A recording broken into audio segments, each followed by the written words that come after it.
Welcome back, Mana Squad, to a new episode of Command Center, where we like to put our favorite commanders, maybe even yours, front and center.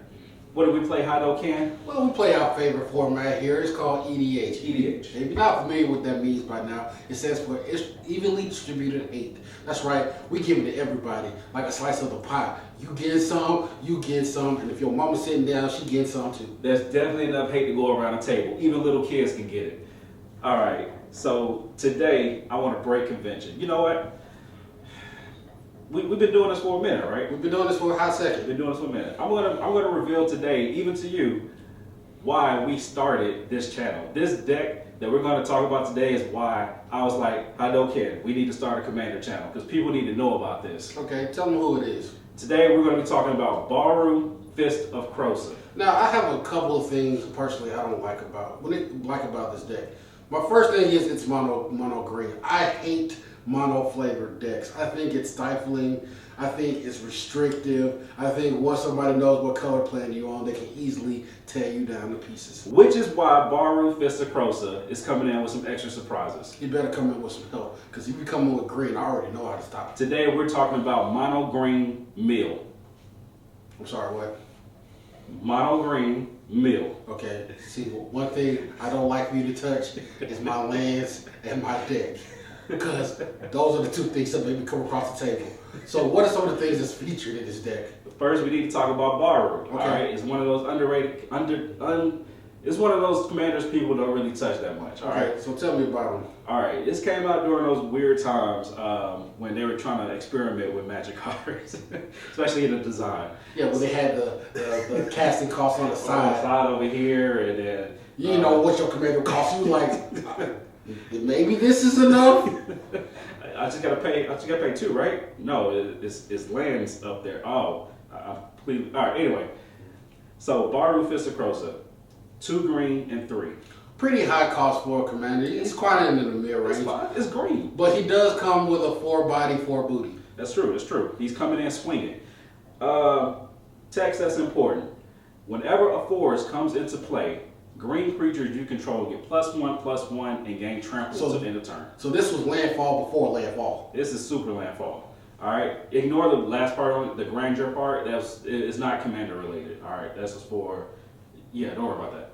All right.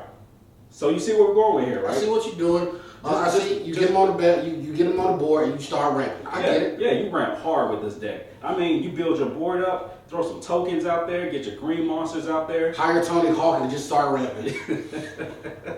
All right, so let's talk about some of our big hitters. I'm not going to talk about every single thing that you got to add in here, but you know, I suggest going the token route so you can fill your board up and swing in for a lot. But some of our heavy hitters.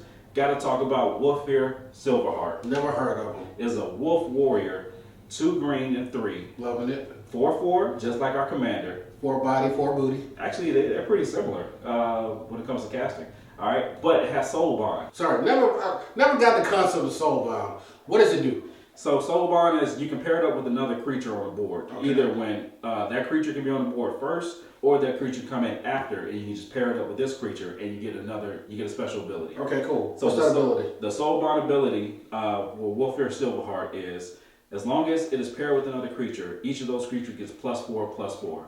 So he's coming in, tagging a buddy, and they're coming in jack. You see what that's a fusion dance, baby.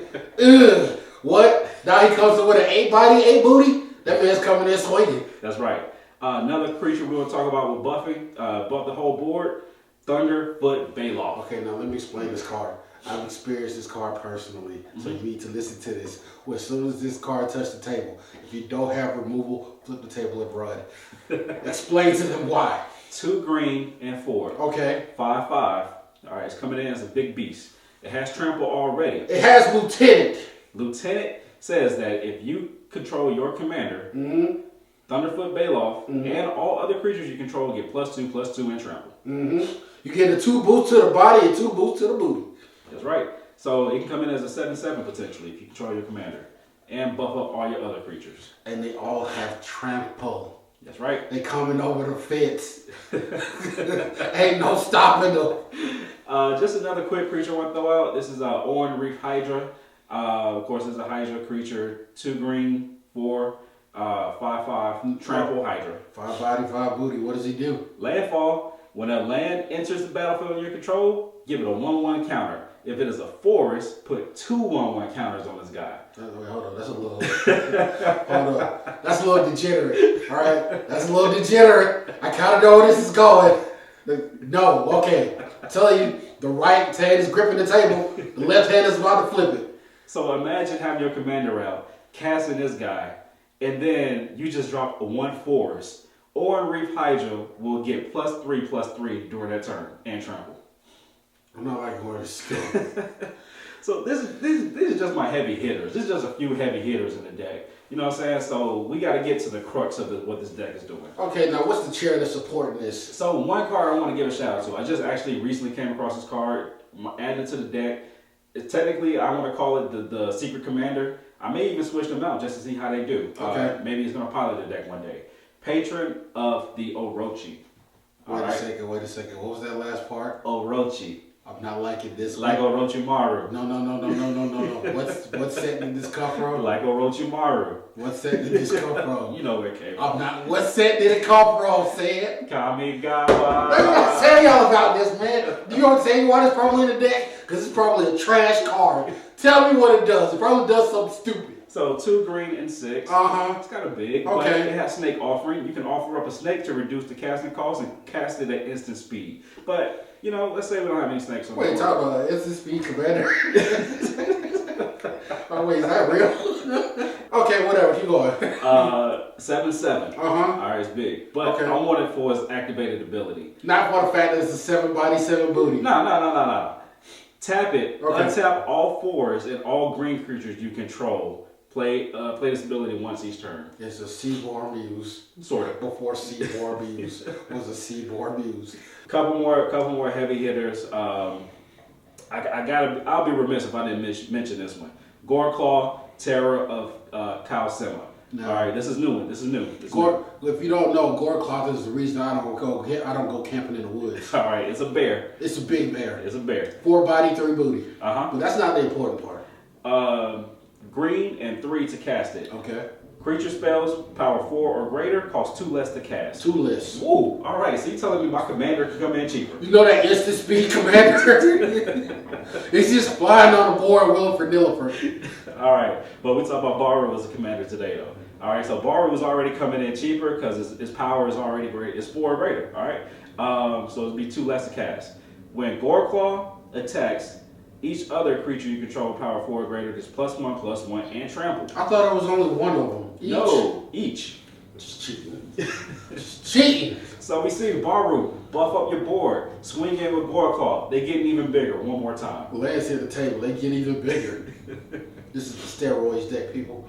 All right, we got to talk about our Overwhelming Stampede package. All right, so Overwhelming Stampede is a card, a sorcery. You know what it does, people. Pathbreaker Ibix, same thing. Pathbreaker Ibix has been changing the game since the game's been changed. Let me explain what this card does, if you don't already know. When it attacks, when it turns sideways, well, maybe it might have vigilance. I don't care. It still turns sideways. When it's coming for you, all creatures get a bump of +X, where X is the highest creature power. That's right.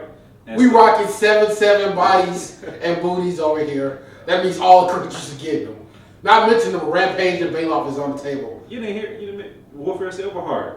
That's an 8/8. I don't care. I'm not even touching that. That's an 8. I'm trying not to go into a pass out right now. Alright. What else you got? Alright, so that's the Overwhelming Stampede package. Just run over your opponents. So far we've just been talking about green doing green stuff, right? Alright, so next thing I want for us to bring up is how do we make more value off of our commander? Alright, we got to ramp hard.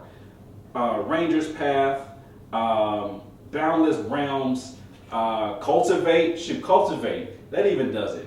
It's just green being green. Throw those lands onto the battlefield and buff up not just 1 land per turn, 2 or more. All right, I think that'll be very significant for your other creatures. All right, so let's just go ahead and just get into it. Reason you all came here. All right, Mama Green meal. Let's get into the meal plan. We rocking all of the artifacts that have something to do with meal. Altar of the Brood. Altar of the Brood.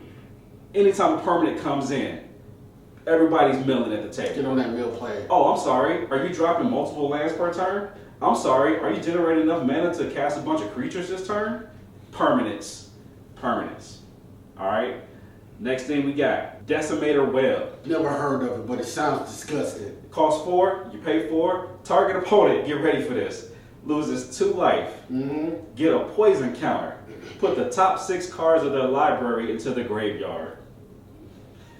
This is exactly why I say Bell money. Because if you do that to me, left hand's gonna grip, right hand's gonna grip the table, left hand's gonna flip it, and I'm coming across. Sands of Delirium. Never heard of it, but I'm going crazy just thinking about it. What does it do? You pay X. Target player puts the top X cards of their library into the graveyard. We rocking green. We rampant. You mill it. X.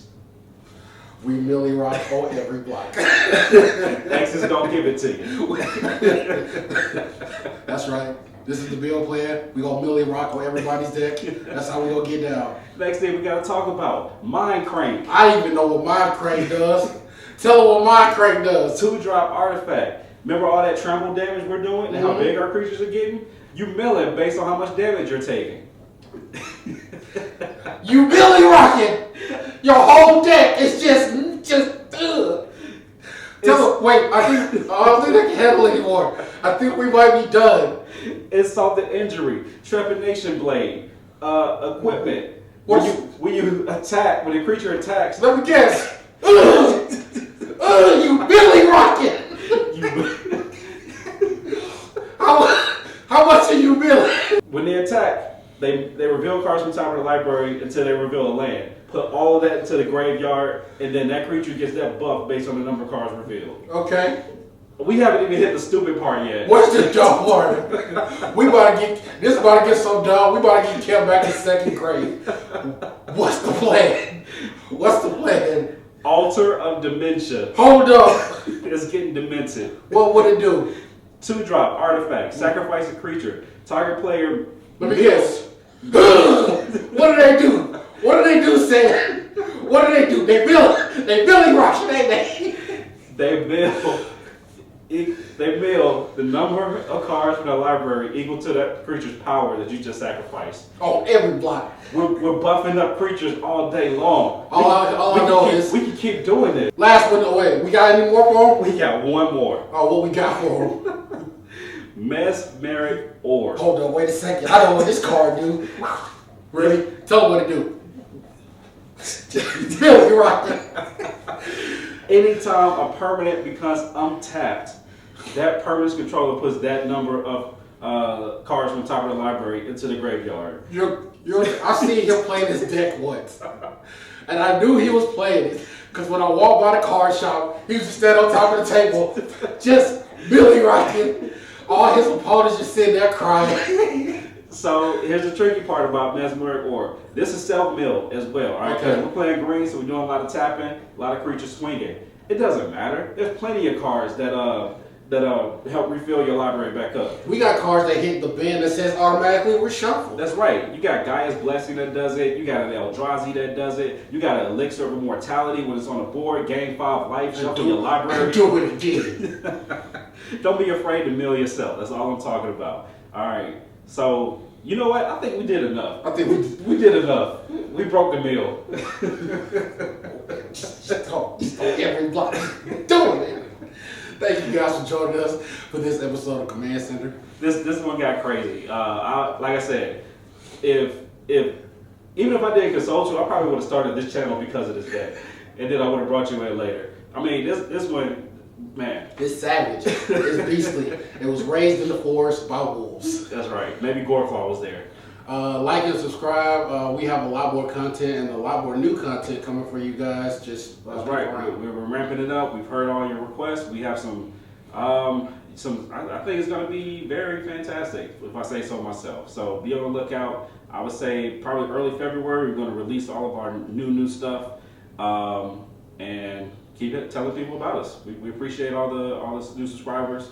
Let us know before we get out of here. Have you gone against Baru? Have you played Baru? Has he had you on the block? Has he had you on the block? Millie Rocket.